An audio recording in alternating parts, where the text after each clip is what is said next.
윤석열 대통령 체포에 실패한 지난 3일, 대통령 경호처는 3겹이 넘는 인간 벽을 세워 공수처와 경찰의 관저 진입을 막았습니다. 대형 버스와 기갑 수색 차량까지 동원했고 일부는 총기도 소지한 상태였습니다. 한 차례 체포영장 집행이 실패한 뒤엔 버스를 겹겹이 세워 철문을 봉쇄하고 주변엔 원형 철조망까지 설치했습니다. 500명을 총동원령을 내려가지고 예. 한남동 관저로 다 모여라라고 했다는 겁니다. 한남동에 예. 그걸 하나의 전체 요새화로 시킨 겁니다. 경찰은 경호처가 다시 막아선다면 이번엔 경호처 직원들까지 체포하는 방안을 검토하고 있다고 강조했습니다. 그러면서 현장 체증과 관련자 진술을 통해 특수공무집행방해 혐의 적용에 문제가 없어 보인다고 강조했습니다. 경찰 특별수사단 50명가량이 들어간 지난 3일보다 규모를 늘려 경찰 특공대와 형사기동대를 투입하는 방안도 공수처와 논의 중인 것으로 전해졌습니다. 경호처와의 충돌 우려에 대해선 충분히 검토하고 준비하면 체포가 가능하다며 원론적이지만 단호한 입장을 밝혔습니다. 윤석열 대통령의 현재 위치 역시 자세하게 말할 순 없지만 파악하고 있다고 단언했습니다.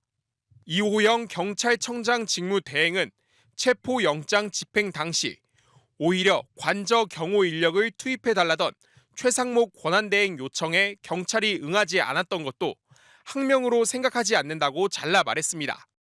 한덕수 국무총리에게 2차 소환을 통보한 경찰은 정진석 비서실장, 신원식 국가안보실장과도 조사 일정을 조율하면서 내란 방조 혐의 수사에 대한 압박 수위도 높여가고 있습니다.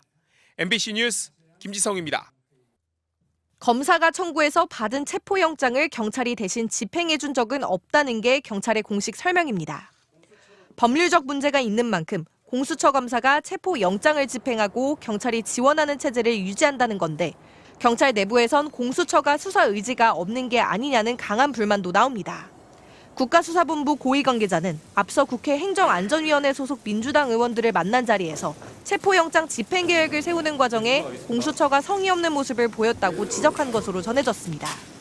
공수처가 윤 대통령 체포에 부담을 느낀다면 차라리 사건을 경찰로 재이첩하라. 경찰은 철저히 하겠다는 말까지 나왔습니다.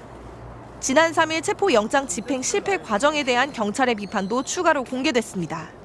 특히 경호처의 2차례 벽을 뚫고 관저 입구 3번째 저지선에 도착했을 때 초기엔 경호처 인력이 많지 않아 충분히 제압이 가능했는데 공수처가 시간을 끌어 제압하지 못했다는 겁니다. 경호처장을 체포하면서 저지선을 뚫고 윤 대통령 체포영장 집행이 가능했는데 공수처의 다소 소극적이고 늦은 대응으로 실패했다는 게 경찰의 내부 판단입니다.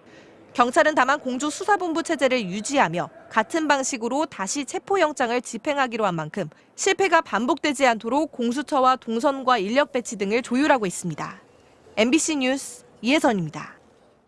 전현직 경찰관들이 윤석열 대통령에 대한 신속한 체포영장 집행을 위해 경찰 특공대에 총동원령을 내려달라고 경찰 수뇌부에 촉구했습니다.